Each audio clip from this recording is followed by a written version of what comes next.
el doctor Juan Carlos Sánchez, con quien he tenido la suerte de poder intercambiar justamente cuando se desarrollaba la COP26, y se lo agradezco de nuevo.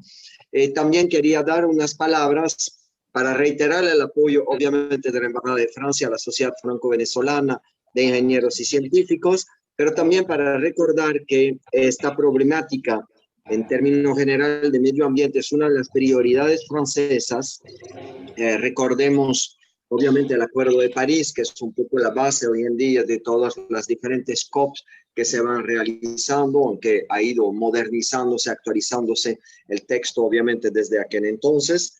Los aportes venezolanos son importantes. Recordemos que todos los temas de biodiversidad, Amazonía, océanos, calentamiento global, forman parte para nosotros desde la cooperación francesa de preocupación compartidas con Venezuela, y todo lo que puede fomentar y ayudar al diálogo para resolver poco a poco, avanzar, digamos, en la resolución de los grandes retos climáticos que tenemos hoy en día, son bienvenidos. Así que muchísimas gracias, doctor Sánchez, por su participación, y voy a descubrir muchas cosas nuevas seguramente, como todos los audientes.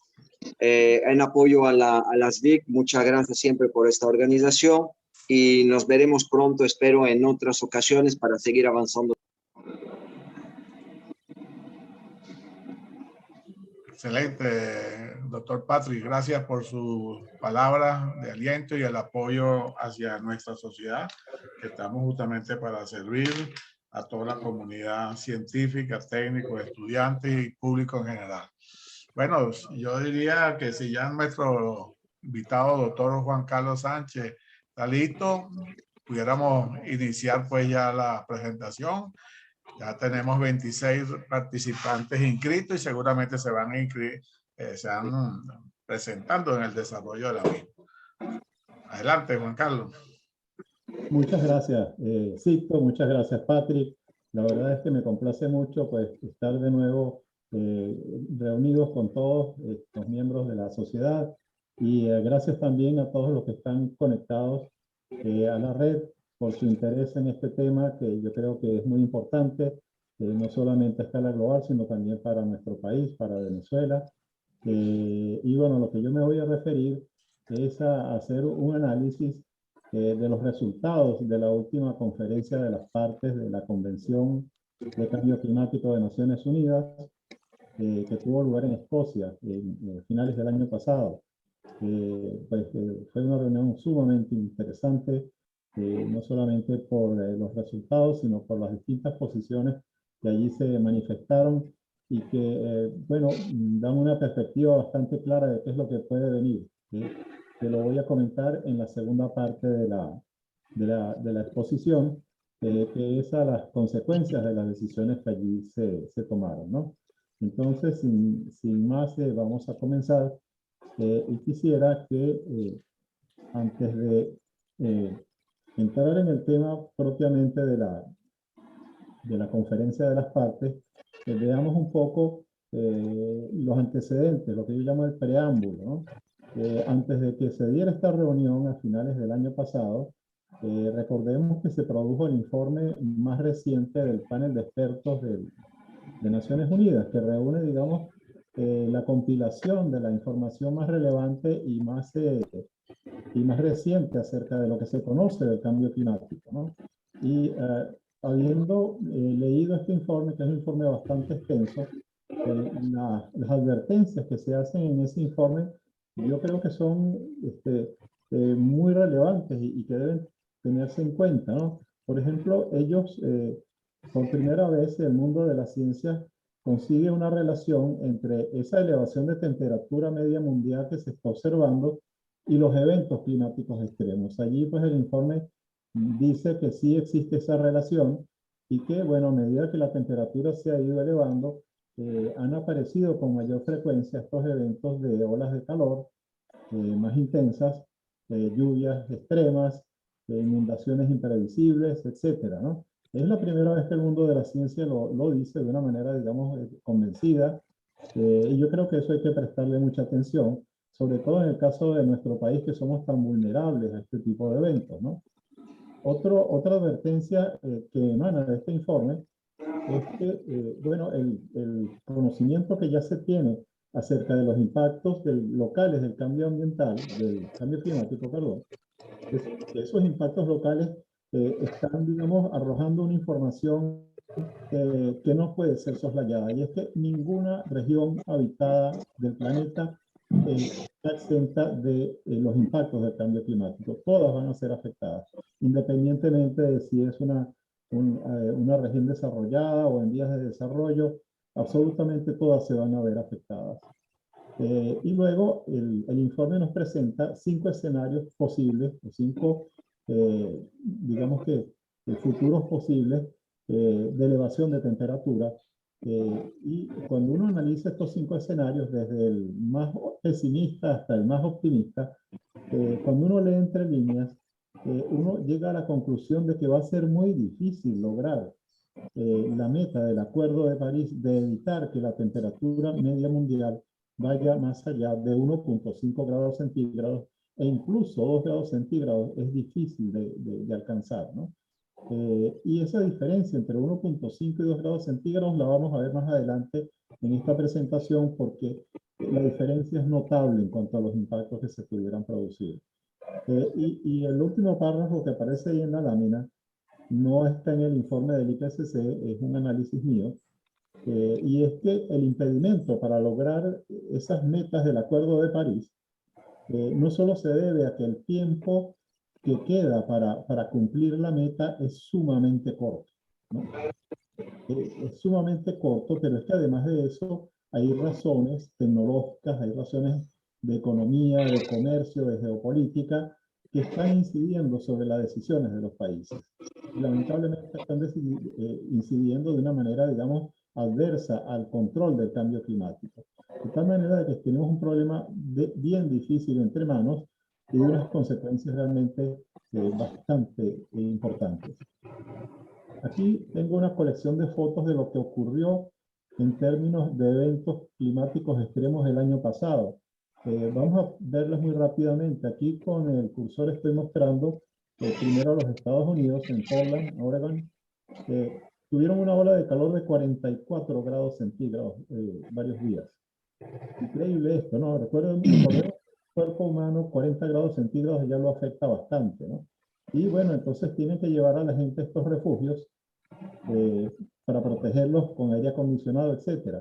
Pero en los países en desarrollo no tenemos esa capacidad de tener suficientes refugios con aire acondicionado. Entonces esto es grave, ¿no? En Alemania, en el norte de Europa, Alemania, Bélgica, bueno, se produjeron también unas lluvias sumamente intensas, 95 fallecidos, los daños en el orden de los 65.000 millones de dólares. Es impresionante esto, ¿no? Realmente, y ocurrió de una manera, digamos, de inmediato. Esto no dio chance a reaccionar, ¿no? Esto fue realmente una cosa catastrófica, ¿no? Los incendios en California todos los años, también pavorosos, y esto pues se debe a la sequía que se produce allí todos los años, ¿no? Y al igual se están produciendo pues incendios en los bosques de Siberia, en Rusia, que también tienen consecuencias realmente muy negativas para los ecosistemas. China, por otro lado, también aquí tenemos una inundación en Zhengzhou, 17.600 millones de dólares en pérdidas. El Mediterráneo también se ve afectado. Ha habido incendios en Portugal, en Grecia, y también incendios realmente devastadores, pavorosos. Esto ocurrió en Columbia Británica, en Canadá. 51 grados centígrados, hubo una mortandad del cultivo de almejas. Aquí hubieron unas pérdidas importantísimas y daños al ecosistema. En Nueva York entró también una tormenta, 65.000 millones de dólares en pérdida. Entonces el cambio climático está teniendo un impacto en términos de pérdidas económicas y en términos de vidas humanas. Ya está teniendo pues unas consecuencias muy significativas. Aquí vemos en la India 2 ciclones, el primero 6 fallecidos y 2.000 millones de dólares en pérdida, el segundo 198 personas fallecidas, y 1.500 millones de dólares en pérdidas. Aquí tenemos en Filipinas, la China también, otro tifón. Y no olvidemos que nosotros también, fíjense, nosotros no estamos exentos también de este tipo de catástrofes, ¿no? Recordemos la catástrofe de Tobar el año pasado, donde hubo pues un deslizamiento, digamos, de rocas y de tierra, y afectó muchísimo a esta comunidad aquí en los Andes venezolanos, ¿no? Bueno, otro aspecto que está incidiendo bastante y que afectó muchísimo a la conferencia es la pandemia, sin duda alguna, ¿no? Porque la pandemia produjo varias demoras. El confinamiento de las personas, y estoy oyendo un poco de ruido. Por favor, apaguen los micrófonos. Sí, me refería al impacto de la pandemia. La pandemia hizo que muchos países se demoraran en entregar su documento de contribución a las Naciones Unidas. Ese es el documento en el cual los países dicen lo que se disponen, digamos, a hacer en materia de cambio climático. Qué tipo de acciones y de políticas van a tomar, ¿no? Y esos informes debieron entregarse en el 2020 y realmente muchos países no lo hicieron sino a finales del 2021, ¿no? Precisamente por el efecto de la pandemia. Esa misma pandemia, pues, condujo a que no se realizaran las reuniones presenciales previas, preparatorias de la conferencia, ¿no? Sino que tuvieron que hacerse virtuales. Creo que se hizo una sola, y eso, pues, afectó los borradores de proyectos de decisión con que trabaja la conferencia, ¿no? Sobre los temas pendientes del Acuerdo de París. Entonces, claro, realmente la Secretaría de Naciones Unidas tuvo que hacer un trabajo adicional, ¿no? Y ponerle mucho corazón para que pudiera darse esa reunión en Escocia. Y esto que le importa muchísimo a los países en desarrollo es que, de nuevo, el impacto económico de la pandemia no permitió que se alcanzara la cifra de ayuda de 100.000 millones de dólares al año que estaba prometida para los países en desarrollo. Creo que la cifra llegó a algo así como 73.000 millones de dólares. No se cumplieron los 100.000 millones de dólares que requiere, pues, de ayuda que requiere el mundo en desarrollo para hacer proyectos de adaptación y mitigación. Esto lo vamos a ver un poco más en detalle más adelante. Y bueno, sin duda que está ocurriendo también una transición energética a escala mundial. Es decir, están surgiendo las energías renovables nuevas, la solar y la eólica. Se está invirtiendo mucho dinero en esto en los últimos 2 décadas, pero a pesar de que se ha invertido unas cantidades muy importantes de dinero, todavía no están sustituyendo a los combustibles fósiles. Y eso lo vemos claramente en esta gráfica, que nos muestra el consumo de energía mundial entre 1860 y el 2018. Y ese consumo de energía está distribuido en las distintas fuentes. Aquí vemos la leña, la biomasa en verde, el petróleo en negro, los hidrocarburos líquidos, es decir, la gasolina, el diésel, está en color rojo. Aquí en este verde claro vemos el gas natural, en azul está la hidroelectricidad, en amarillo nuclear, y aquí en rosado vemos las fuentes renovables nuevas, solar y eólica, ¿no? Entonces vemos que solar y eólica representa un porcentaje muy pequeño con respecto al consumo total de energía mundial. Apenas un 4%, ¿no? ¿Por qué las energías renovables no están reemplazando a los combustibles fósiles? Sencillamente porque la demanda energética mundial crece mucho más rápido que la velocidad con que están introduciéndose estas energías renovables nuevas. El mundo demanda cada vez más energía, cada vez mayor cantidad, y bueno, la velocidad con que debería implementarse estas energías renovables todavía es muy pequeña para poder, digamos, tratar de reemplazar a los combustibles fósiles. Entonces se habla mucho de transición energética, pero realmente cuando uno ve los números todavía no está ocurriendo a la velocidad que se necesita para contrarrestar el cambio climático. Y es que realmente, bueno, se está consumiendo en la actualidad 7 veces más carbón que las energías eólicas particularmente. Y aquí lo vemos en estas láminas, es decir, en estas barras, el consumo de carbón y el consumo de hidrocarburos, de petróleo y de gas, son barras mucho más altas que las de energía eólica y de energía solar. Esa es la realidad actual. Y bueno, la otra cosa es que los antecedentes de estas conferencias no han sido realmente, no se han logrado los objetivos, ¿no? Aquí vemos en esta gráfica, en función del tiempo, la concentración de dióxido de carbono en partes por millón en la atmósfera. Y vemos cómo esa concentración ha seguido impasible, aumentando siempre a lo largo del año, a pesar de todas las conferencias de las partes que están aquí, desde la COP1 hasta la COP26.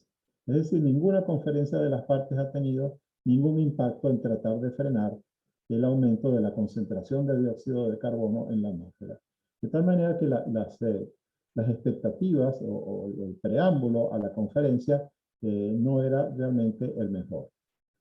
Lo que se requiere es reducir las emisiones, y en este gráfico es un gráfico de emisiones de gases de efecto invernadero mundial.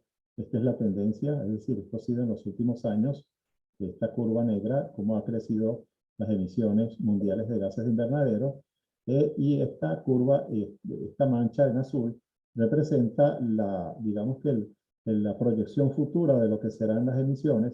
Va a seguir aumentando hasta el 2050 aproximadamente, si no se hace nada. Allí comenzarían a bajar. Y bueno, si no se hace nada, la temperatura media mundial va a subir entre 2.5 y 2.9, digamos 2.7 grados, ¿no? Y bueno, si se cumplen las promesas que hicieron los países en París en el año 2015, cuando se suscribió el acuerdo, pues entonces la trayectoria futura sería la curva en color violeta, que llevaría a un aumento de temperatura de 2.4 grados centígrados. Es decir, que las promesas que hicieron los países en París no es suficiente. Esto se esperaba, esto no es ninguna sorpresa. Recordemos que el Acuerdo de París obliga a aumentar la reducción de emisiones cada 5 años, a ser cada vez más ambicioso cada 5 años, hasta lograr esta curva, que es la curva en verde, que llevaría a tener un aumento de temperatura inferior a 1.5 grados hacia finales de siglo, ¿no? Pero la brecha para el año 2030, según la comparación de la curva del Acuerdo de París y la curva de lo necesario, es una brecha enorme, que es esta que estoy señalando aquí. Es una brecha entre 19 y 23 mil millones de toneladas de dióxido de carbono menos, ¿no? Porque habría que reducirlo aproximadamente un 50%. Es muy difícil realmente cerrar esa brecha. Eso implicaría que la mitad de los vehículos a nivel mundial fuesen vehículos eléctricos. Eso implicaría que la mitad de las industrias a escala mundial no utilizaran combustibles fósiles. Y esa transición, realmente el tiempo es muy corto para hacerlo. Ya no queda tiempo para hacerlo, ¿no? Otro de los resultados de la conferencia en Escocia, fíjense, y aquí estoy copiando el texto tal cual está vertido en el documento de la conferencia, es que los países desarrollados reconocieron que el impacto del cambio climático va a ser mucho menor si logramos 1.5 versus 2.0, ¿no?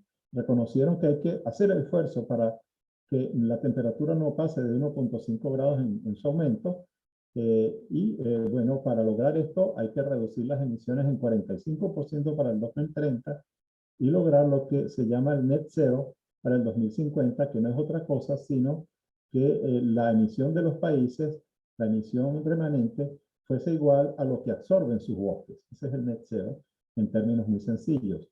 En la próxima lámina ya lo vamos a ver, esta diferencia entre 1.5 y 2, ¿no? Otro de lo que se dijo allí como resultado en la conferencia es que se acordó que los países van a acelerar sus esfuerzos para reducir progresivamente el uso de carbón. Fíjense que no dice reducción progresiva para eliminar el uso del carbón, o no dice la eliminación del uso del carbón, sino que vamos a reducirlo progresivamente. Entonces es un lenguaje muy débil con respecto a lo que se requeriría para cumplir esta meta que aparece en el primer párrafo. Y además dice eliminación de los subsidios ineficaces a los combustibles fósiles. bueno, los combustibles fósiles, el carbón, el gas natural, la gasolina, todos ellos son subsidiados, el petróleo en general es subsidiado. Entonces, bueno, están de acuerdo en eliminar esos subsidios, pero no cualquier tipo de subsidios, sino los ineficaces. Y cuando uno entra en la definición de qué es ineficaz o qué no es ineficaz, por ahí se pierde todo el esfuerzo, ¿no? Porque, bueno, los países van a tratar de decir que sus subsidios son eficaces y que por eso no lo van a reducir, ¿no? Entonces, claro, el lenguaje de esta segunda parte del resultado no ayuda mucho a obtener el resultado o la meta que está prevista en el primer párrafo. Y luego el tercer párrafo es una solicitud que parte pues, de Naciones Unidas de que los países revisen y fortalezcan su meta del 2030, porque hasta ahora muy pocos países están realmente prometiendo que van a reducir sus emisiones a la mitad para el 2030. Todos dicen que sí, que para el net cero van a cumplir, porque el net cero está ya lejos, dentro de 30 años, pero para el 2030 los países son, digamos que menos inclinados a comprometerse, ¿no? Curiosamente, Venezuela lo que dijo Venezuela en la reunión fue repetir lo que dijo hace 7 años en París, en el 2015.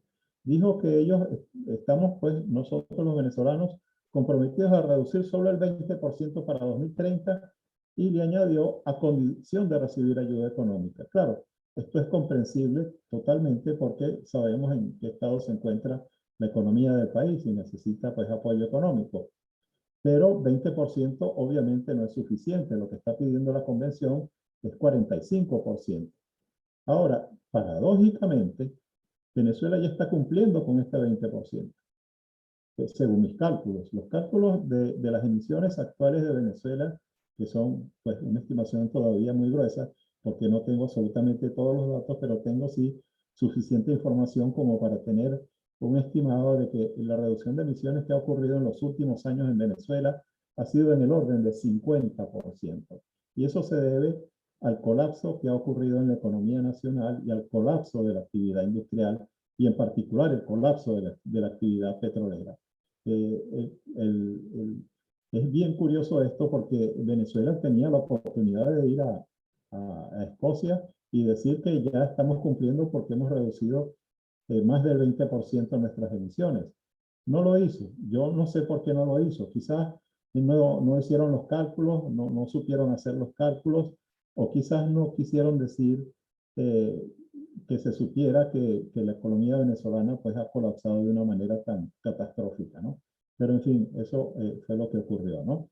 Y bueno, no presentó ningún compromiso para el 2050 en este caso. Y aquí vemos una comparación entre los impactos que se ocasionaría una temperatura, un aumento de temperatura de 1.5 versus 2.0. Esto viene de un informe del IPCC de hace un par de años, creo. Bueno, con respecto a las olas de calor, sin cambio climático ocurre más o menos con una frecuencia de 1 por década a escala global. Esto subiría a 4 por décadas si la temperatura sube 1.5 o 5 o 6 por década si es 2.0.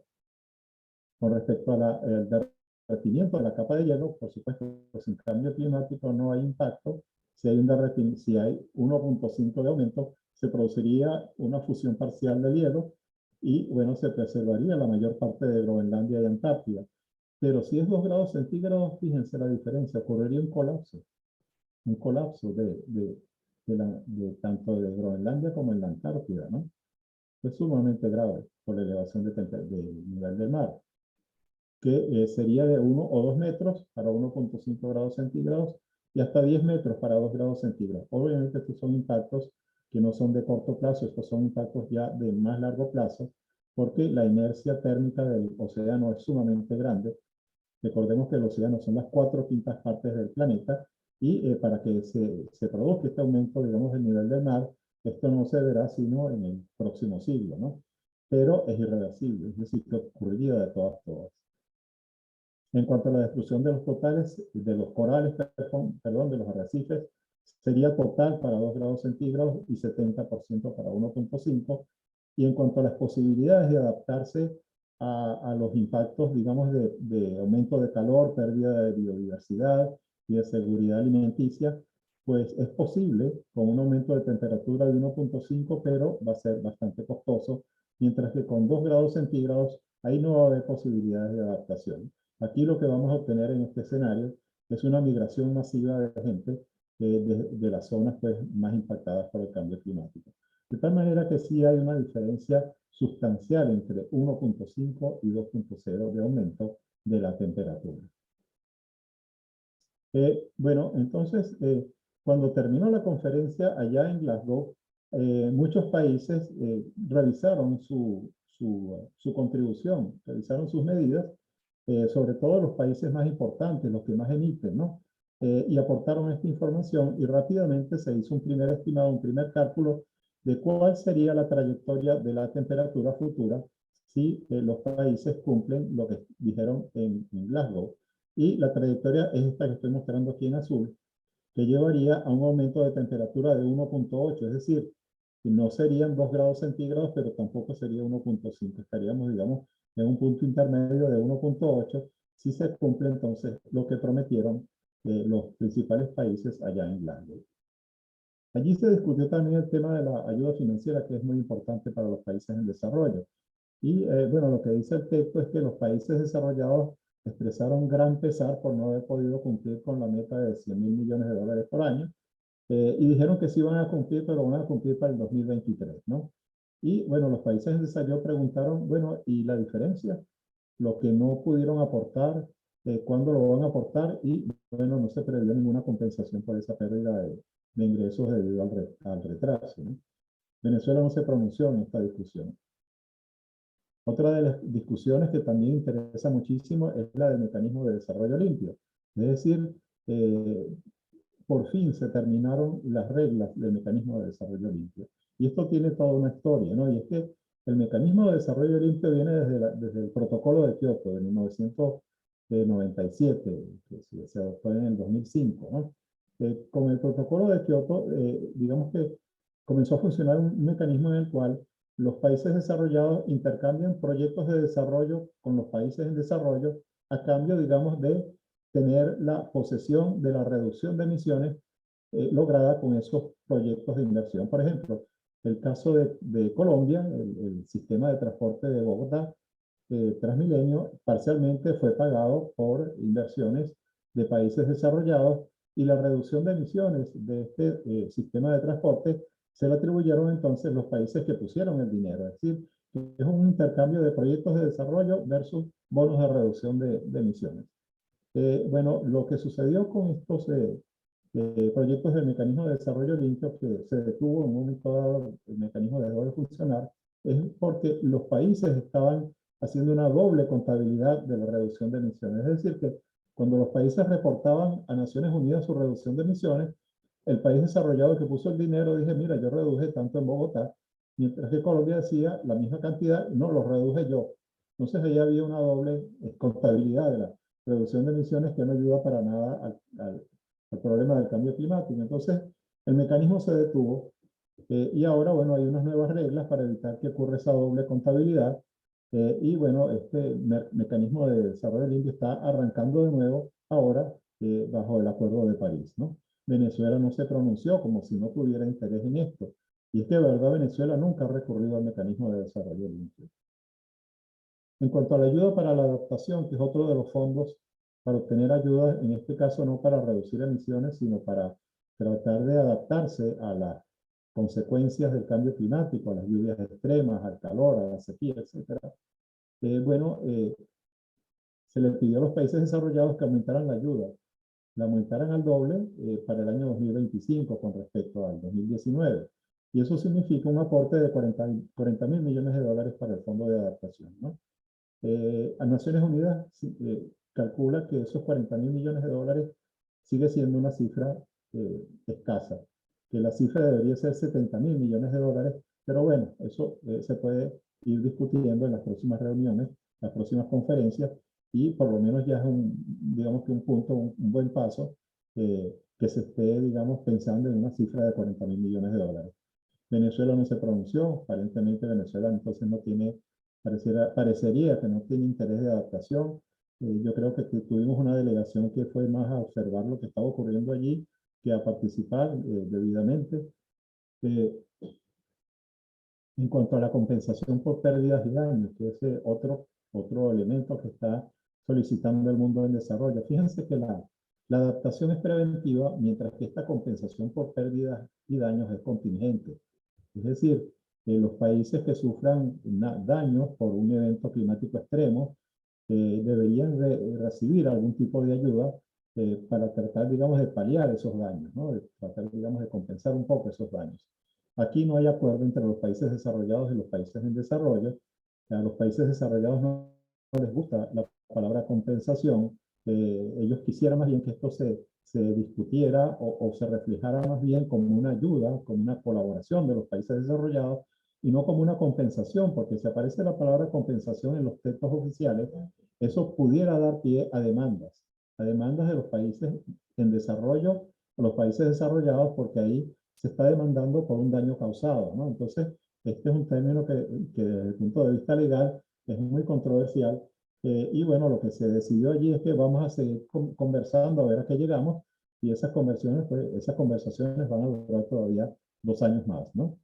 Venezuela de nuevo no se pronunció en este tema, como si no nos interesara, ¿no? Y luego se habló acerca de la transparencia que deben tener todos los informes que se presentan a Naciones Unidas. Esto es bien importante porque recordemos que las decisiones del Acuerdo de París y las obligaciones de los países no son vinculantes, no son de obligatorio cumplimiento legal. Y bueno, lo único que existe para obligar a los países a cumplir es la opinión pública, es decir, que lo que digan los países que están haciendo reflejen realmente la actividad de los países en materia de mitigación y adaptación. Lo que ha estado pasando es que hay varios países que han estado presentando informes que realmente no dicen nada o dicen lo que no o lo que dicen no es cierto, ¿no? Entonces, claro, para evitar que esto siga ocurriendo, pues se establecieron una serie de reglas de transparencia con las cuales pues, los países van a tener que cumplir a la hora de presentar sus nuevos informes, ¿no? Bueno, esto fue en síntesis todo lo que se discutió y los acuerdos que se llegaron allí en Glasgow. Pero paralelamente hubo un espacio fuera de, digamos, del recinto donde se negoció en la COP26, un espacio en el cual se reunían los mandatarios, los jefes de gobierno, para tomar decisiones, ¿no? Para hacer declaraciones y adoptar acuerdos, ¿no? Y bueno, allí se adoptaron una serie de acuerdos muy interesantes. Por supuesto, son declaraciones, algunas se cumplirán, otras no, pero es bien importante porque reflejaron que sí hay una genuina preocupación por lo que está ocurriendo. Posiblemente hay muchos problemas para tratar de cumplir, pero la preocupación existe, ¿no? Por ejemplo, uno de los acuerdos más interesantes es este de detener la deforestación para el año 2030. Esto sería magnífico si se lograra realmente, porque cuando se destruyen los bosques, pues se está destruyendo el único mecanismo que tiene el planeta para absorber el dióxido de carbono de la atmósfera. Y este documento, este acuerdo, fue suscrito por 180 países. Esto es importantísimo, ¿no? Desafortunadamente nuestro país no lo quiso suscribir, ¿no? Bueno, cuando Venezuela no suscribió un acuerdo como este, necesariamente uno tiene que acordarse del arco minero del Orinoco, ¿no? Donde está ocurriendo pues una deforestación cada vez mayor y no se hace nada para detenerla, ¿no? Entonces, por algo Venezuela no la suscribió. Por supuesto, las razones yo no las conozco, no estoy sino, digamos, recordando que eso está ocurriendo, ¿no? Hubo otra declaratoria para reducir las emisiones de metano en 30% para el 2030, con respecto al 2020, que fue suscrita por un buen número de países, ¿no? Y recordemos que nosotros en Venezuela tenemos unas emisiones importantísimas por el venteo de gas natural que ocurre en la industria petrolera, ¿no? Venezuela tampoco suscribió este acuerdo. Luego hay otro acuerdo que también afecta a Venezuela, que es la eliminación del financiamiento con dineros públicos de los proyectos petroleros, ¿no? De combustibles fósiles en general, pero en particular de proyectos petroleros para finales del 2022, ¿no? Nosotros allá en Venezuela hablamos muchísimo de la recuperación de la industria petrolera y todos sabemos que esa recuperación requiere inyección de dinero, requiere realmente grandes inversiones que solamente pueden venir, digamos, del sector privado eh, y de otros países. Entonces, claro, una decisión como esta está hablando no de dinero privado, sino de dinero público. Pero esto da mala estima. Es decir, cuando uno quiere recuperar una industria petrolera y se encuentra algo como esto, es porque vas a tener más barreras en el futuro para conseguir dinero para financiar tu industria petrolera, ¿no?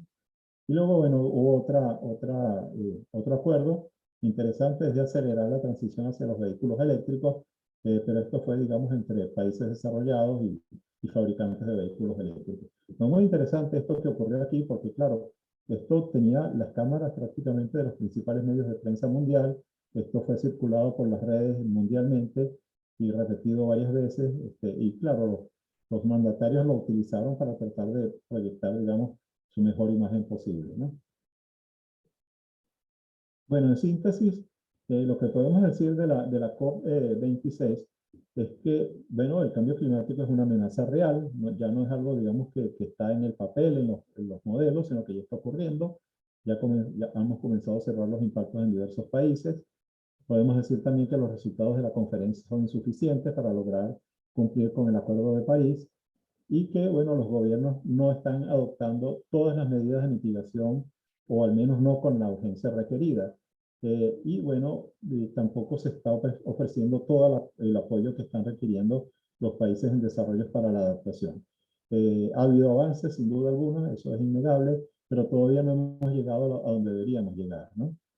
Esto se debe a que hay dificultades no solamente en el avance de la transición energética, sino que hay otras razones económicas, comerciales, geopolíticas, que las vamos a ver dentro de un momento. Asimismo, que a futuro, bueno, van a surgir los impactos cada vez más destructivos, y a medida que siga subiendo la temperatura, pues entonces van pues, a aparecer estos impactos que van a afectar a las especies, a las subsistencias de muchas poblaciones, y entonces hay que prepararse para esto, ¿no? Cuando digo hay que prepararse, es que, bueno, en el caso específico de nuestro país, necesitamos realmente una política de cambio climático, necesitamos un plan de acción de cambio climático, ¿no? Yo creo que hemos demorado demasiado en tratar este tema en nuestro país y hay que hacer realmente el esfuerzo porque esto nos va a afectar sin ningún lugar a dudas, ¿no? Para tener, digamos, para darles una idea más clara de qué es lo que está pasando, habría que comenzar por ver quiénes son los responsables de este problema. Y son los países que más emiten dióxido de carbono. Y aquí vemos claramente quiénes son. China emite el 30%, casi un poco más del 30% del total mundial. Casi 10.000 millones de toneladas de dióxido de carbono al año, ¿no? En segundo lugar están los Estados Unidos, que emiten casi 14% del total global. Luego el conjunto de la Unión Europea, sigue la India, Rusia, Japón, Irán, Alemania. Bueno, Alemania ya está dentro de la Unión Europea, contabilizada. Corea del Sur, Arabia Saudita, Indonesia y Canadá. Estos son los responsables del problema. Si estos países se pusieran de acuerdo, el problema ya estaría resuelto. Pero han pasado ya 25 años y no han logrado ponerse de acuerdo. Entonces están empezando otras consideraciones distintas a la consideración climática. Y bueno, vamos a ver algunas de ellas país por país. ¿Qué está pasando con la China? Xi Jinping no asistió a la conferencia. Xi Jinping, pues sencillamente, Xi Jinping no ha salido de China, fuera del territorio chino, desde que comenzó la pandemia. Por algo será, ¿no? Y bueno, sí dio unas declaraciones y postergó el cumplimiento net zero para el año 2060. Dijeron que ellos no podían cumplir en el 2050 y que esto pues tenía que quedar para el 2060 en el caso de ellos, ¿no? Lo que se sabe es que internamente hay sectores del Partido Comunista Chino que se oponen radicalmente a las medidas de cambio climático, porque dicen que eso no es más que presiones de Occidente para frenar el avance comercial y geopolítico de China, es decir, para frenar su famoso proyecto de la Ruta de la Seda, ¿no? Recuerden que este proyecto de la Ruta de la Seda sigue avanzando por los países pobres de Asia y de África, en el cual, pues, a los gobiernos de esos países le ofrecen financiarles proyectos muy grandes, sobre todo proyectos portuarios y proyectos de vías de comunicación, ¿no? Entonces, bueno, los países pobres aceptan esta ayuda económica y quedan sumamente endeudados. Y después que están endeudados, a la hora de pagar, bueno, China les pide que si no tienen dinero, que paguen con sus recursos naturales. Y de esa manera, pues China fácilmente y a un precio sumamente económico se está, digamos, aprovisionando de los recursos naturales de los países más pobres.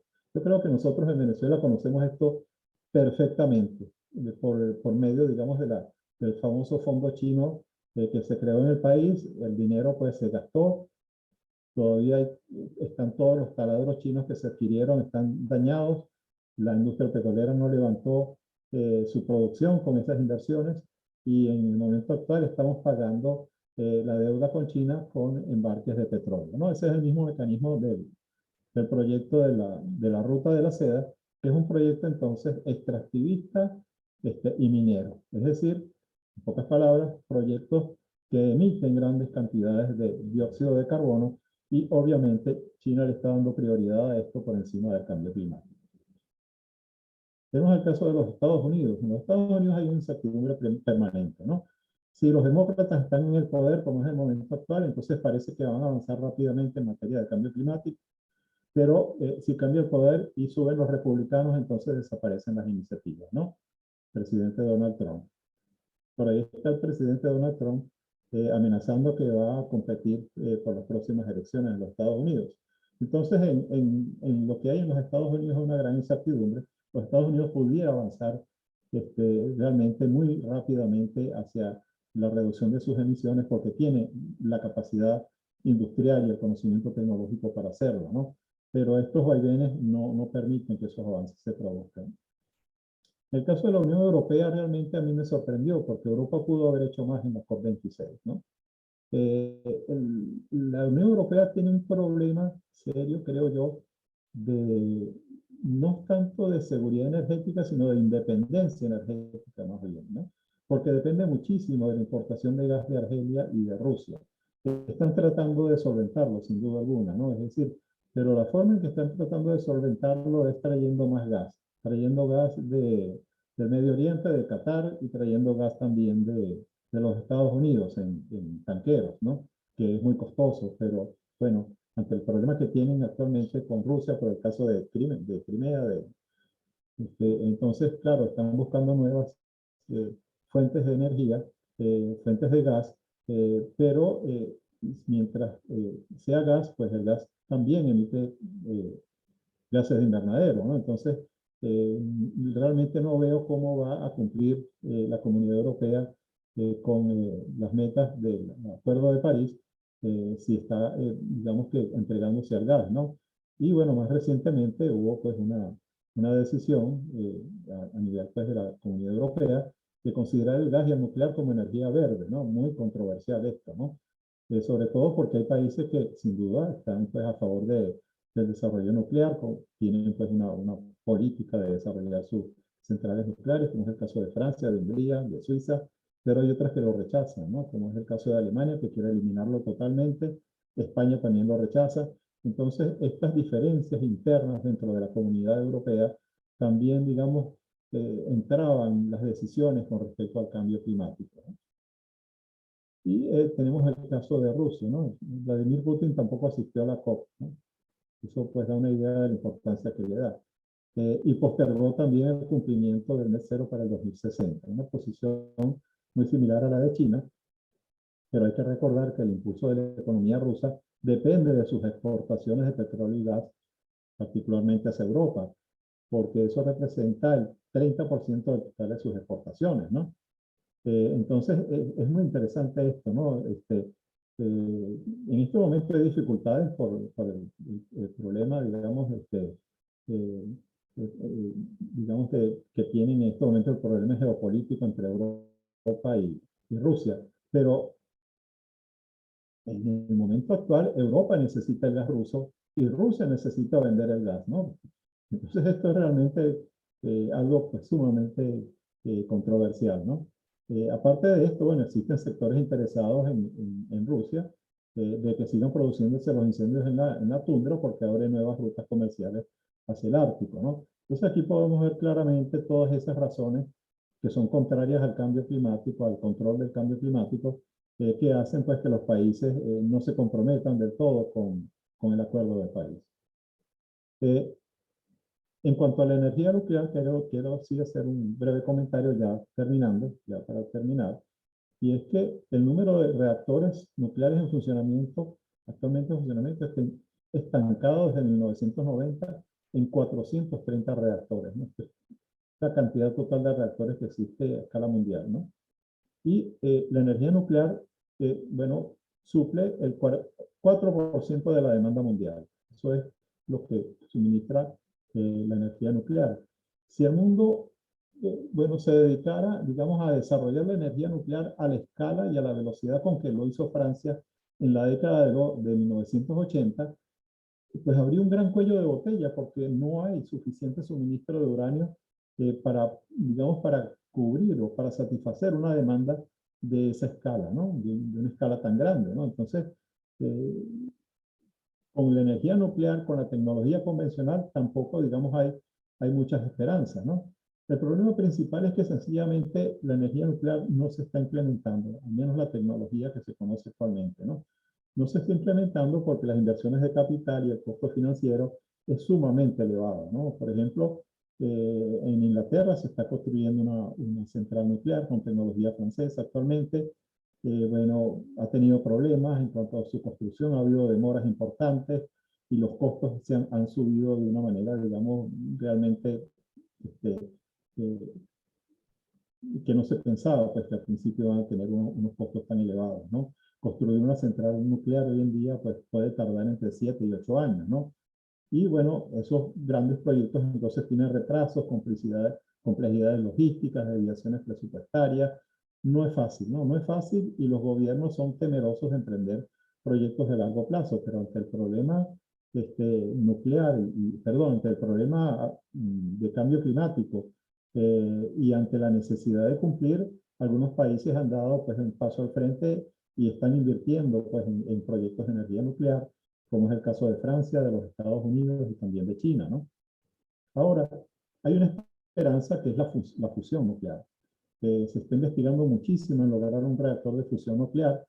Sin embargo, esta es una esperanza para el largo plazo. Yo, precisamente la semana pasada recibí mucha información con respecto a esto, los distintos reactores experimentales que están ahorita en investigación, bueno, todos concuerdan en algo, y es que si son exitosos en lograr, digamos, producir energía con fusión nuclear, estos no entrarían comercialmente sino para mediados de siglo, es decir, para el 2050, como fecha más temprana. ¿Qué significa esto? Que van a entrar muy tarde, es decir, ya para esa fecha el cambio climático ya estaría demasiado avanzado. Pero sin duda, si se logra la fusión nuclear, se estaría resolviendo el problema por siglos, porque esto sí pues, evitaría las emisiones de gases con una energía a bajo costo. Esto creo que es todo lo que yo les traje. Aquí menciono, disculpan, el problema demográfico. Me había olvidado esta lámina, ¿no? Porque claro, no podemos olvidarnos que el problema también es demográfico. Tenemos una población de 7.800 millones de personas, ¿no? En el mundo. Y que, bueno, esa población va a seguir subiendo, seguramente se estabilice en un poco más de 10.000 millones en las próximas décadas. Y ya estos 7.800 millones significa presiones excesivas sobre los ecosistemas, ¿no? Presiones para la extracción de recursos naturales, para la fabricación de todos los bienes y servicios que consumimos, ¿no? No solo recursos naturales, sino también para cubrir la demanda energética, ¿no? Y bueno, si a eso le añadimos el consumismo, realmente la presión que está subiendo, que está pues sufriendo los ecosistemas es enorme, ¿no? Y bueno, sí, efectivamente, los estimados de la ONU es que la población se va a estabilizar en 10.000 millones hacia finales de siglo, pero para lograr esta estabilización poblacional o antes, seguramente van a ocurrir contracciones demográficas en varias regiones. Me gusta esta redacción. Contracciones demográficas en varias regiones. Todos sabemos lo que esto significa, ¿no? Es decir, que la población no va a seguir creciendo, se va a ver frenada principalmente por problemas de seguridad alimenticia.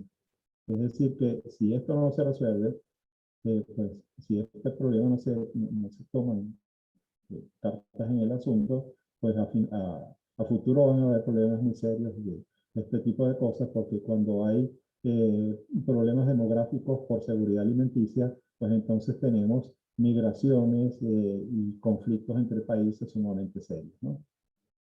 Esta imagen que está aquí resume bastante bien el problema, es decir, tenemos un planeta, el único que tiene tantos ecosistemas de los que conocemos en el universo, del cual extraemos toda esa cantidad de materias primas, de minerales, renovables, no renovables, para fabricar toda una cantidad de maquinarias, de equipos y de bienes de consumo, que es lo que nos hace la vida moderna, digamos, confortable, ¿no?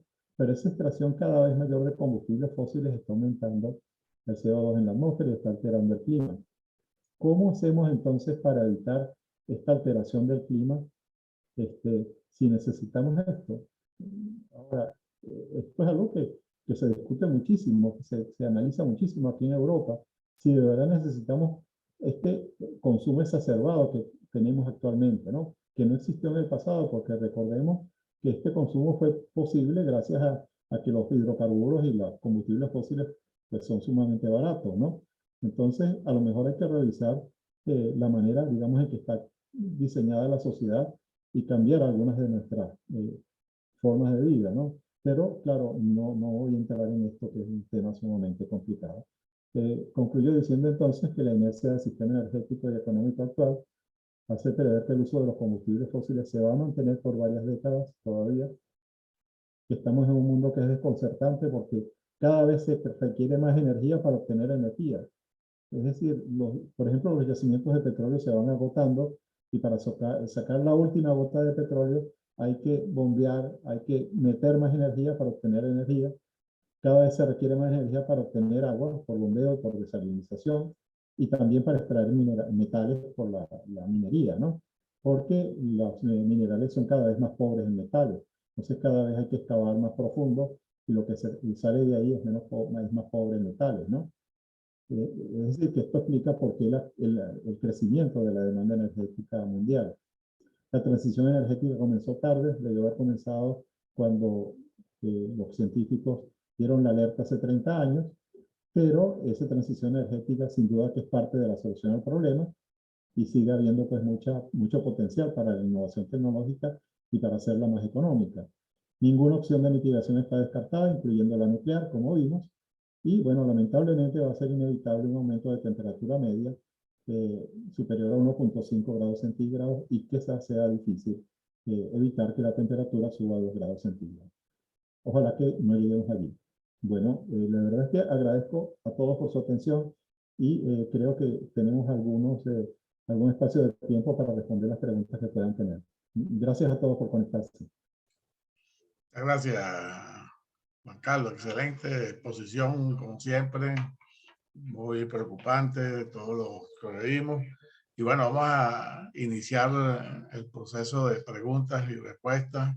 Yo no sé si el doctor Patrick quiere arrancar con esa sección. Después tenemos ahí al colega Jan Ross James, que también estuvo entrando con un interesante tema.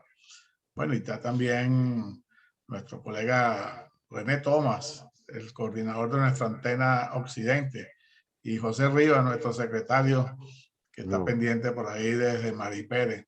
Entonces yo le paso la palabra a Patrick Rivas para que haga su primera intervención y seguimos ahí con las preguntas. Ahí está René Tomás también levantando su mano. Entonces adelante, Patrick. Muchas gracias. Felicidades, doctor Sánchez. Realmente una exposición brillante, muy construido, muy instructivo, muy interesante, que nos llena de perspectivas y de interacciones al mismo tiempo. Dejaré que los colegas hagan sus preguntas. Mi única pregunta o comentario será de saber si globalmente usted contempla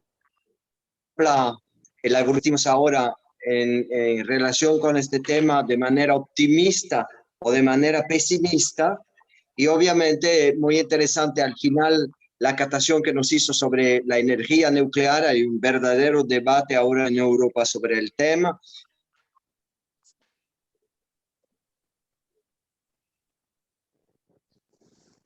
En Francia también, justamente fuente de contaminación directa para el calentamiento global, pues plantea diferentes tipos de problemas en cuanto a al abastecimiento en uranio, en base a, obviamente, al tratamiento de los desechos nucleares y de un posible accidente. Pero bueno, dejo que las diferentes personas y simplemente al final saber si usted se considera dentro de los optimistas o de los pesimistas. Hoy empieza el Congreso Mundial.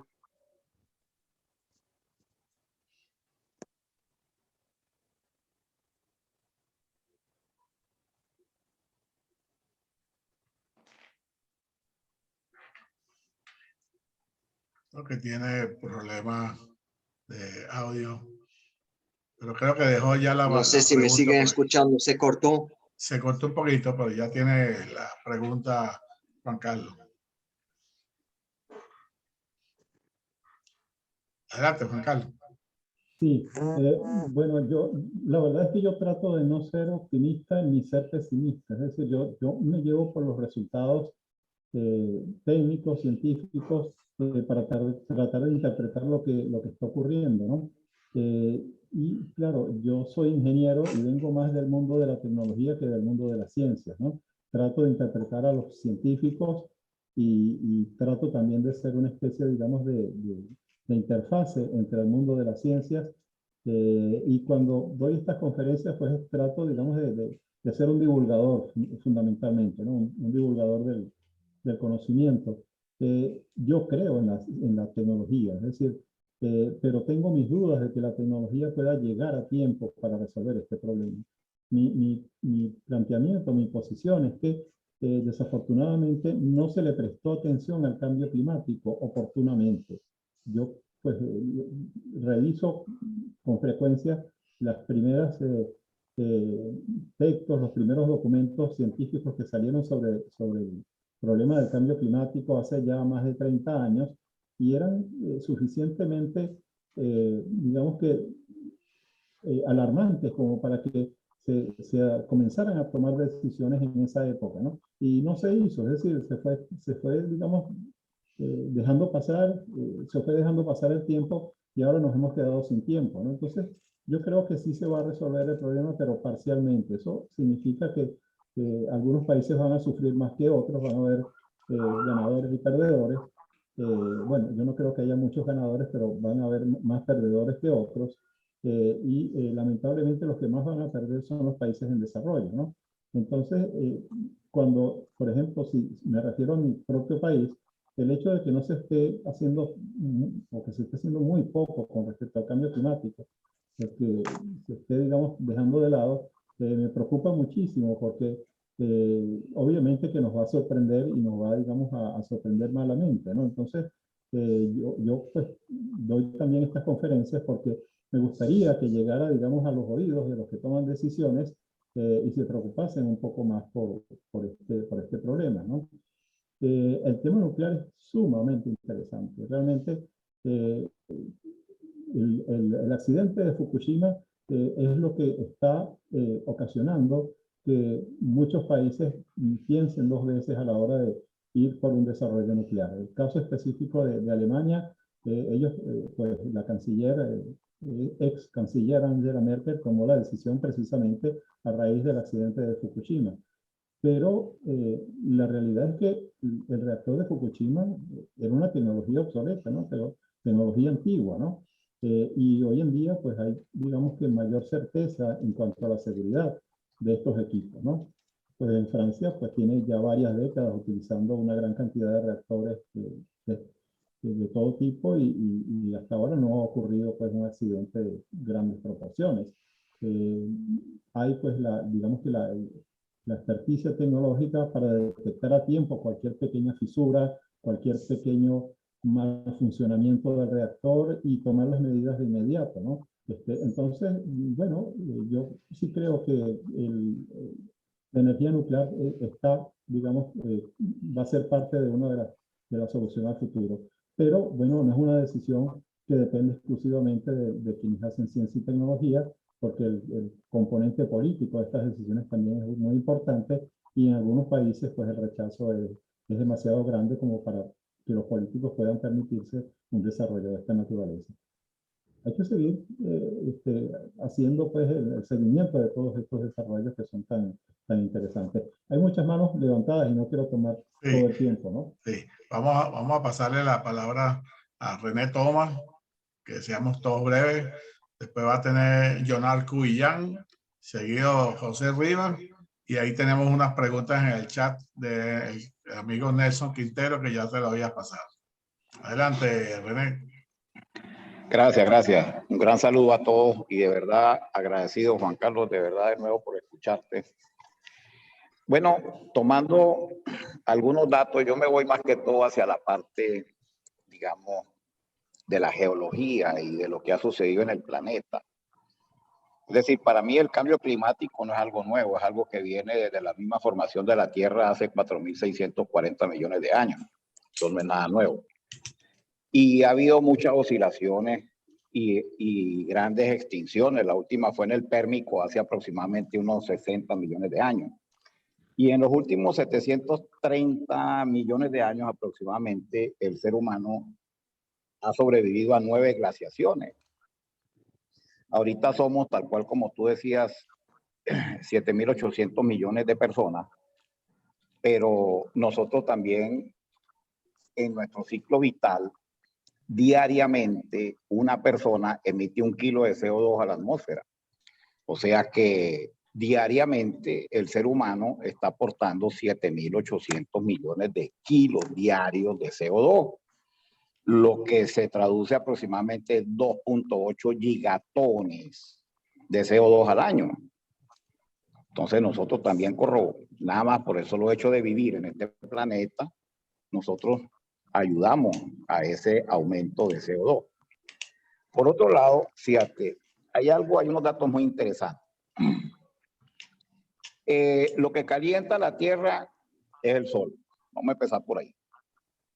Hay tormentas solares que llegan, de las cuales, digamos, el efecto Carrington, que fue descubierto precisamente por Richard Carrington en 1859, pero yo me voy a los aspectos geológicos y a los movimientos en sí terrestres. Nosotros tenemos lo que tú mismo decías, la instrumentación, ok, pero esa instrumentación que nosotros tenemos la tenemos hace apenas unos 200 años. Pero la geología y la estratigráfica nos enseña muchas cosas, fíjate. Groenlandia fue descubierta y bautizada como Greenland, Greenland, es decir, Tierra Verde, en el año 985 por Eric el Rojo, cuando salió huyendo de Islandia porque lo iban a matar. Entonces, Groenlandia no era hielo, Groenlandia era puro bosques y valles verdes, fértiles totalmente. Y eso fue en el año 985, que coincide con el periodo cálido medieval que se suscitó más o menos entre los años 800 y 1200 de nuestra era, lógicamente. Y después viene una pequeña edad de hielo del año 1300 al año 1850, donde las temperaturas bajaron considerablemente. ¿Por qué? Porque la historia agrícola nos dice que entre los años 1315 y 1322 hubo unas lluvias torrenciales que prácticamente crearon una hambruna porque acabaron con todas las cosechas. Y eso se vino a normalizar precisamente en el año 1322. Que fue precisamente cuando empezó aproximadamente esa pequeña edad de hielo que todo el mundo habla y duró 500 años. Entonces, si yo digo que el periodo cálido medieval entre el año 800 y 1200 no teníamos la tecnología ni las emisiones de gases que existen ahorita y tampoco la población existente en el planeta, para mí todas estas cuestiones son cíclicas. Son cíclicas. Fíjate que el índice de oscilación del Atlántico Norte, es decir, el OAN, que es el que expresa, digamos, los cambios en la localización e intensidad de la circulación de las tormentas y las precipitaciones en Europa, eso ha cambiado muchísimo porque desde hace 200.000 años para acá, la teoría de la Pangea, donde toda la Tierra estaba unida, se ha ido separando. Entonces, el océano Atlántico no existía la corriente del Golfo, esas corrientes de agua no existían, nada de eso existía. Y eso modifica el clima en el planeta. Entonces, hay cuestiones, yo entiendo que hay una gran cantidad de CO2 que influye en estas cosas desde el punto de vista antropogénico, pero también tenemos una gran cantidad de cosas contra las cuales nosotros no podemos luchar, que es la deriva de los continentes. Y eso influye en las corrientes, y nosotros, la agricultura, emite muchísimo CO2 por el proceso fotosintético de las plantas. Las plantas C3, como el arroz, 1 hectárea nada más de arroz de 45 días te emite 3 toneladas de CO2 al día. Por eso es que tú no consigues una rosal, no consigues pájaros a mediodía, no porque hace calor, sino porque se ahogan, no pueden respirar. Entonces, todos esos detalles implican lo que nosotros estamos viviendo. Entonces, me preocupa, por ejemplo, no sé, que esos temas no se han tocado, no se tocaron a ese nivel, y es el día a día y el vivir de nosotros. Nosotros sin agricultura no podemos vivir porque, ¿qué comemos? Entonces, los grandes sembradíos de arroz producen grandes cantidades de CO2 diariamente hacia el planeta. Entonces, si nosotros vemos precisamente la historia de que en el siglo XIII aumentó el frío y en el XIV el clima volvió a calentarse, ¿qué podemos nosotros esperar? Entonces, yo considero para mí, de manera muy particular, yo puedo estar muy equivocado, pero el estudio de la evolución del tiempo, de la agricultura y todas estas cosas a través de la geología, que en cierta forma no nos miente, y de la criptogeología, de la criogeología, que es el estudio de las grandes profundidades de hielo. Por cierto, en Groenlandia hay más de 140.000 millones de toneladas de agua que no se congelan, que están debajo de Groenlandia y no se congelan. No se pueden congelar. ¿Por qué? Porque eso forma una especie de smooth, es decir, como un granizado, y esa gran cantidad de agua que está ahí, que le cae nieve arriba, no se congela. Entonces, esa agua está por debajo del punto de congelación y esa agua está ayudando a derretir Groenlandia. Y no necesariamente tiene que ser lo que está sucediendo por el CO2, el cambio climático, sino que es una cuestión fisiológica exclusivamente de ese sitio. Entonces, me preocupa muchísimo, hay muchos detalles que no se tocan. Y de verdad, yo te digo, yo he estudiado esto en la parte agrícola porque primero que todo, bueno, soy ingeniero agrónomo y naturalista, y es decir, yo veo el día a día los cambios climáticos que nos afectan a nosotros. Se pierden las cosechas, llueve, se pierde la cosecha de frijol chino, se pierde una gran cantidad de cosas, y eso es lo que me ha hecho investigar un poco más en todo esto. Vamos a darle la oportunidad a los otros. Haberme escuchado, y de verdad, un gran placer. Gracias, René, gracias, interesante el tema. Vamos a darle ahí la palabra a Leonardo Cubillán, que está ahí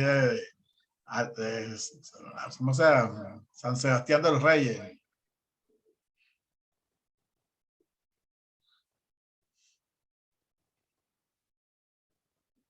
Abre tu micrófono, Leonardo. ¿Aló? ¿Aló? ¿Sí? ¿Sí se escucha? Sí, dale. Dale, Leonardo. Lo apagaste, Leonardo. ¿Ahora sí? Sí, ahí está, habla.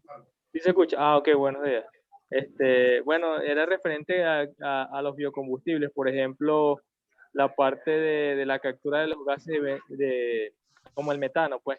Es una propuesta muy buena, que es la que quiero presentar en Dubái, si es que logro ir con el favor de Dios, referente a la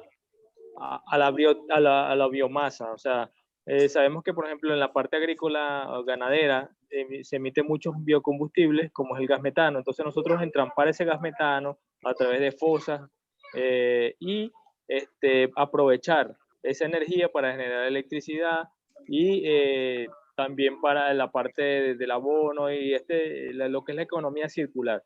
La pregunta es al doctor, ¿Cómo ve él la parte de los biogases a nivel mundial? Pues si es una buena solución de entramparlo y utilizar la tecnología petrolera, como es el endulzamiento del gas natural, que es una metodología que se utiliza en la industria petrolera para trasladarla a la parte ganadera, agrícola, y solucionar gran parte de esas emisiones que se arrojan a la atmósfera como tal.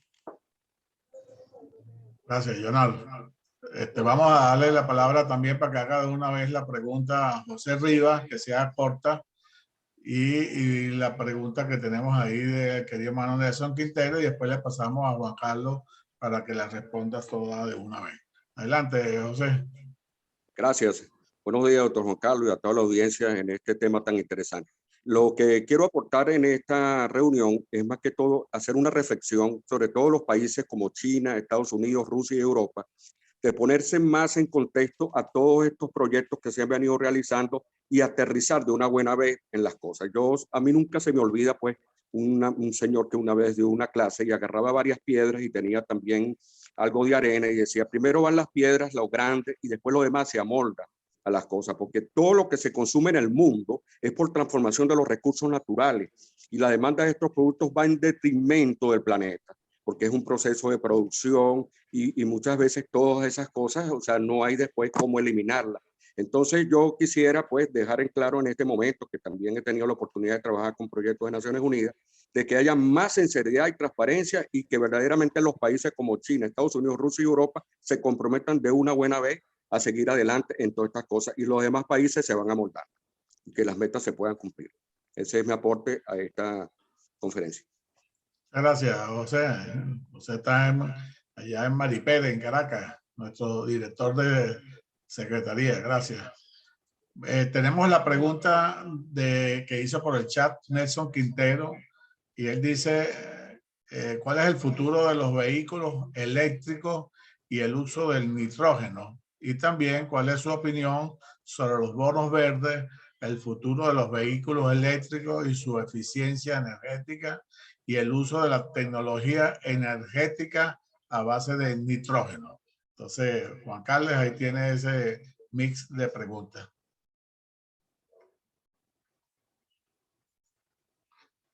Pues gracias por todas esas preguntas y por todos los comentarios, ¿no? Que me parecieron realmente que viene muy al caso de lo que estamos hablando. Con respecto a la pregunta de Jonar, de los biocombustibles. Con los biocombustibles es muy interesante porque cuando uno lo ve bajo la óptica de la emisión de gases de invernadero, bueno, hay unos que efectivamente reducen las emisiones cuando uno los compara con los combustibles fósiles. Es decir, si comparamos, por ejemplo, el bioetanol obtenido a partir de la caña de azúcar con la gasolina y con el diésel, emite mucho menos. Pero si se hace con residuos de la agricultura, es todavía mejor, porque allí, bueno, por un lado estamos, como bien lo dijo Jonar, recurriendo a uno de los ciclos de la economía circular, que es sencillamente el aprovechamiento de un residuo, ¿no? Pero es que además esos residuos vegetales siempre se van a estar generando y cuando se generan, captan dióxido de carbono de la atmósfera, de tal manera que el balance tiende a ser todavía más pequeño con respecto, digamos, en lo que respecta a las emisiones de gases de invernadero. De tal manera que sí, o sea, la idea me parece extraordinaria, el uso, digamos, de residuos agrícolas para la generación, digamos, de un gas combustible que se puede usar para, qué sé yo, para la generación eléctrica en la agricultura. Yo creo que sí, que es una buena idea. Yo creo que va muy bien encaminado, Jonás. Yo comparto totalmente lo que dijo José. Yo de verdad creo que no ha habido voluntad política, que es lo que está faltando, ¿no? Para resolver el problema. Ciertamente la actitud que han asumido particularmente la China es incomprensible, porque tienen la capacidad financiera, tienen el desarrollo tecnológico para hacer mucho más, ¿no? Pero pareciera que está pesando mucho más el problema que ellos tienen de insuficiencia de recursos minerales, sobre todo de recursos no renovables, para sostener la gran cantidad de población que tienen, ¿no? y sobre todo el consumo que es cada vez mayor. Recordemos que China hizo un esfuerzo y sacó a millones de personas de la pobreza, ¿no? Y claro, al sacarlos de la pobreza, ahora pues la capacidad de compra, el consumo subió considerablemente, ¿no? Y ellos pues en lugar de tratar de buscar una manera más sostenible de sostener su economía, pues sencillamente no, están avasallando pues a los países más pobres. Entonces yo creo que eso es muy cuestionable y bueno, ya pues fuera de toda consideración del punto de vista tecnológica, yo comparto la opinión de José 100%. Con respecto al futuro de los vehículos eléctricos, yo creo que es una industria que está avanzando a pasos agigantados. Hoy en día, bueno, aquí donde yo estoy en Europa, todos los concesionarios, los que venden marcas de vehículos, todos tienen modelos eléctricos y no uno solo, sino que tienen para distintos presupuestos, ¿no? Es decir, que la velocidad con que están apareciendo los vehículos eléctricos en el mercado es asombrosa, ¿no? Y va a seguir creciendo. Sin embargo, va a llegar, digamos, un momento en que se va a detener y que se va a frenar porque no va a haber capacidad, digamos, de la industria metalmecánica para fabricar toda digamos, el reemplazo de vehículos que se requiere, ¿no? Hay también problemas con respecto a lo que es el mineral que se requiere para las baterías, que es el litio. Hay otros tierras raras que están siendo utilizadas también para las baterías eléctricas. Hay limitaciones. No son muchos los países que tienen yacimientos de litio. Esto pues es una limitante. Entonces, esas limitantes van a hacer digamos que el reemplazo de los vehículos de combustión por vehículos eléctricos no va a ser el 100%, pero sí va a ser, digamos, una cantidad suficiente como para contribuir significativamente a la reducción de emisiones, por supuesto, siempre que la electricidad generada para que se muevan estos vehículos sea electricidad proveniente de fuentes renovables, ¿no? No escuché muy bien la pregunta y no sé si se refirió al nitrógeno o al hidrógeno. Por favor, repíteme. Sixto. Hidrógeno. Tecnología energética a base de hidrógeno, hidrógeno. gracias. Y con el hidrógeno también hay mucha actividad. Pues se piensa en el hidrógeno azul y en el hidrógeno verde, ¿no? El hidrógeno azul es el que se obtiene a partir de la hidrólisis del agua, ¿no?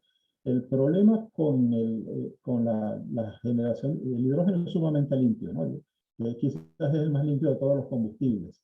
Sin embargo, para obtener hidrógeno, el balance energético no es bueno. Es decir, se requiere más energía para producir hidrógeno que la energía contenida en el hidrógeno.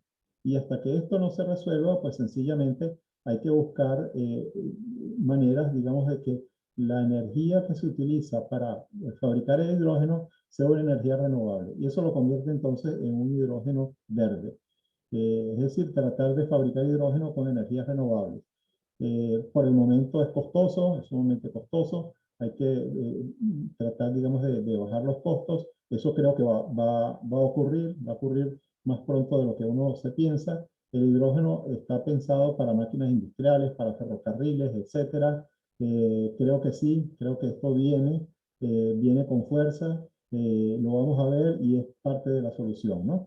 Y lo que estamos viendo entonces es que la solución del cambio climático no es una sola, sino que es un conjunto de tecnologías. Todas las tecnologías no van a alcanzar, pero sí vamos a requerir también un cambio de actitud de las personas, ¿no? Un cambio de actitud en cuanto a lo que son los patrones de producción y consumo. Yo creo que ese va a ser el futuro, así se ve en este momento, digamos que es la mejor visión que se puede tener en este momento. Y ojalá que sea así. Hay unas manos levantadas, sí. Tenemos dos preguntas ahí en el chat y después le pasamos la palabra a Eduardo Llanes. José Rivas, baja tu mano. Luis Arriaga dice, ¿qué opinión le merecen las inversiones y el uso de biocombustibles en el marco de una transición energética para mitigar el cambio climático? Sobre todo aquellos que usan como fuente de materia prima rubros no alimentarios. Y de Henry Oscategui, bueno, te da las gracias por la presentación y el resumen. Venezuela cuenta con unas enormes reservas de gas natural que serán necesarias hacia un proceso de transición energética. Esto considerando que el gas natural es el combustible fósil menos contaminante, dado que su combustión es casi completa. Quizás esta sea la parte, en parte la razón por la que la Unión Europea lo defiende. Es un proceso de transición. Definitivamente el gas es clave en la transición energética para el uso, para el caso de Venezuela. Agradecería su opinión. Sí, ambos tienen razón. Es decir, en el caso de los biocombustibles, creo que ya respondí la pregunta. Los biocombustibles que vienen no de, digamos, de cultivos alimenticios, sino de cultivos dedicados exclusivamente para producir biocombustibles o incluso de desechos agrícolas, sin duda alguna, pues emiten menos gases de efecto invernadero, porque la emisión en el uso de estos combustibles es compensada precisamente por el crecimiento de estas especies, ¿no? El crecimiento de estos cultivos. Y dado pues que en su crecimiento absorben el dióxido de carbono desde la atmósfera, ¿no? Entonces, sí, es parte de la solución. Y la última pregunta, a ver, se me fue. Repíteme, por favor.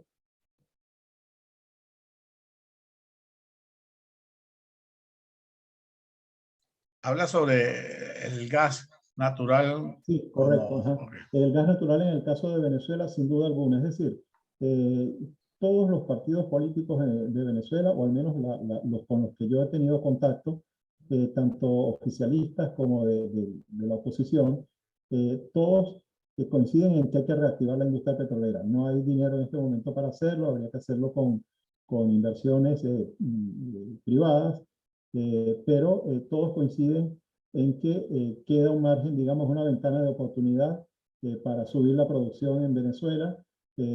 Quizás sea no más de 2 o 3 décadas, ojalá sean 3 décadas, y tratar, digamos, de impulsar el desarrollo del país apoyándose en la medida de lo posible, no solo en la industria petrolera, sino en la diversificación de la economía, pero sí, dentro de lo que es la industria petrolera venezolana, quizás los hidrocarburos extrapesados de la faja ya no son competitivos, son demasiado contaminantes, demasiada emisión de gases de invernadero, el gas emite mucho menos y sin duda alguna va a haber una demanda de gas en las próximas décadas, ¿no? La demanda de gas va a aumentar porque se piensa que por ser el combustible, como bien lo dijo la persona que hizo la pregunta, es el combustible que menos emite gases de invernadero con respecto a los demás hidrocarburos y al carbón.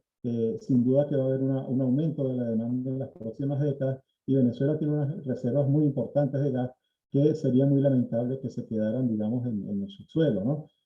Sin embargo, habría que ver todo esto pues dentro del balance de las emisiones de Venezuela y sus compromisos con el Acuerdo de París y si los demás están cumpliendo, pero todo hace pensar que, bueno, si hay la voluntad política, si se terminan las sanciones, si resolvemos el lío político, tendremos desarrollo de gas. Si no, bueno, perderemos la oportunidad. Pero coincido con lo que expuso el que hizo la pregunta. Perfecto. Ahí está nuestro expresidente, vicepresidente Eduardo Llanes, director de tecnología de metro y ferrocarriles. Adelante, Eduardo. Un saludo, Eduardo. Buenos días, muchísimo gusto compartir contigo, Juan Carlos. Aprovecho para refelicitarte por tu cumpleaños el día de ayer. Espero que la hayas pasado muy bien. Gracias.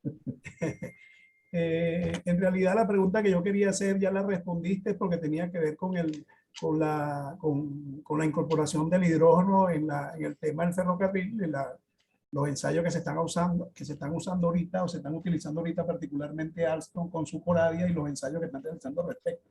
Pero aprovecho porque la pregunta anterior no era sobre hidrógeno, era sobre nitrógeno. Entonces ya yo tengo respondido lo de hidrógeno, pero quedaría para el otro amigo que hizo alusión al nitrógeno.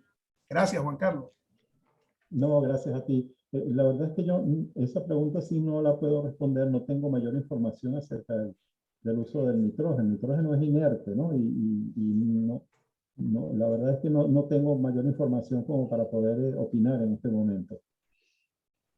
Ok, tenemos ahí, bueno, agradecimientos, Yamin Fulop y otros te agradecen como siempre tu magnífica intervención. Y bueno, yo creo que si ya no hay más nada, estamos cerrando ya el ciclo de este segundo Café Croissant. Nuevamente, Juan Carlos, excelente. Gracias por tu apoyo a la SBIC. Él está, recuerden, allá en Milán comiendo buena pasta, buenas pizzas. Y bueno, que siga tu recuperación, ya, Juan. Gracias, muchas gracias a todos por su interés y bueno, siempre pueden comunicarse conmigo por correo electrónico, los que no pues tuvieron la pregunta en este momento, pero siempre pueden consultarme, yo estoy a la orden. Mi correo sanchezjsx@gmail.com, con todo gusto responderé o podemos intercambiar por allí. Pues bueno, un gran saludo a todos y un placer compartir con todos ustedes, ¿no? Ya va, Juan Carlos, que tienes ahí al colega Jams que levantó la mano a última hora. Dale, mi. A ver. Adelante, Jan. Hola, Juan Carlos. Gracias por tu presentación extraordinaria. Creo que todos tenemos una mejor apreciación de lo que es el cambio climático después de ella. Quería complementar tu presentación con 3 punticos muy cortos. La deforestación y destrucción de los bosques representa 20 a 25% de las emisiones anuales globales en el mundo. Eso lo lleva a uno a reflexionar. La conservación de los bosques es una decisión política, es una decisión que se puede tomar y cuyos tiempos de implementación son relativamente cortos, por lo que la conservación de bosques representa el mango bajito para poder alcanzar la meta del 2030. Eso es algo que tenemos que tener muy en cuenta y los países, particularmente desde el COP26, han reconocido esa oportunidad. Con lo que respecta a Venezuela, todos nosotros los venezolanos dependemos de la reactivación de PDVSA, quien a su vez tendrá que asumir la reducción de emisiones, de sus propias emisiones, que es el Scope 1 y Scope 2, pero el Scope 3, que también es la compensación de las emisiones por el combustible que se quema, que queman sus clientes. Para lograr eso, y si Venezuela se pusiera en una situación, como tú bien lo planteaste, Juan Carlos, Venezuela hoy en día no está institucionalizada para cumplir con el Acuerdo de París. Pero si Venezuela se pusiera en esa situación, PDVSA podría contar con dedicar una parte de sus capacidad financiera para lograr la conservación de bosques y a la vez utilizar los créditos que se pudieran generar por la conservación de los bosques, siempre cumpliendo con los lineamientos de la convención, esas emisiones compensadas podrían cubrir el Scope 3 de las emisiones de la industria petrolera. Disculpen, no quería interrumpir antes con preguntas, sino deseaba complementar la excelente presentación de Juan Carlos. Muchas gracias. Muchas gracias a ti, James, y de verdad que te agradezco muchísimo, te agradezco mucho tus comentarios porque me permite hacer un anuncio. Digamos que mi opinión personal es que Venezuela debe tratar, como dije en la presentación, nuestras emisiones se redujeron por el colapso económico y el colapso de la actividad industrial y petrolera, ¿no? A un punto tal que las emisiones se redujeron en un 50%. Lo que compete a Venezuela ahora es tratar de crecer con bajas emisiones. La clave para Venezuela es esa. Y es clave porque no va a conseguir financiamiento internacional si no presenta un programa para su crecimiento económico con bajas emisiones. Crecimiento con altas emisiones realmente no lo va a conseguir ni multilateral ni bilateral. Va a ser muy difícil. Entonces tiene que pensar en un plan para crecer con bajas emisiones, ¿no? Yo en este momento estoy trabajando en un borrador, en unos primeros, digamos, líneas acerca de lo que debería ser una política nacional de cambio climático. Estoy trabajando con el Grupo Orinoco, algunos de ustedes conocen al Grupo Orinoco, donde pues, ahí tenemos un conjunto de profesionales. Estoy elaborando el borrador fundamental de ese documento y en las próximas semanas lo vamos a tener listo y lo vamos a dar a conocer.